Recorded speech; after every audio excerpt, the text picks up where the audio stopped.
Grand oral diplomatique pour François Hollande, le président français est attendu ce soir à la tribune de l'Assemblée générale de l'ONU pour la première fois depuis son élection le 6 mai.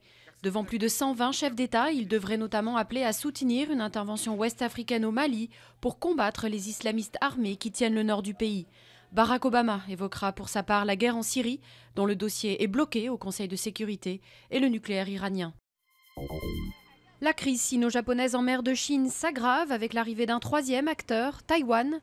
Le pays a envoyé des navires, des gardes-côtes et une quarantaine de bateaux de pêche dans les eaux territoriales japonaises, au large d'îles revendiquées par Pékin et Taipei. Cette intrusion risque de compliquer la situation qui met aux prises la Chine et le Japon depuis des mois.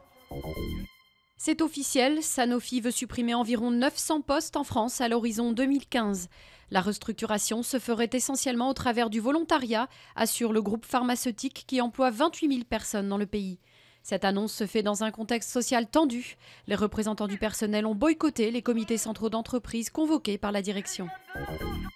Y a-t-il eu un bug sur Facebook? Le gouvernement veut éclaircir le mystère. Il a sommé la direction française du réseau social de rendre des comptes à la CNIL pour savoir si oui ou non des messages privés de certains utilisateurs se sont retrouvés publiés sur leur profil public.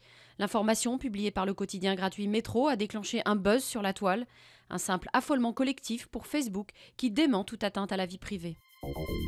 Un livre dont l'encre disparaîtra dans 3 mois.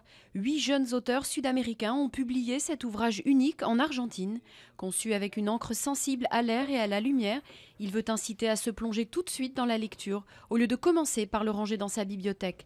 L'objectif, faire connaître ces nouveaux auteurs qui peuvent disparaître s'ils ne sont pas lus.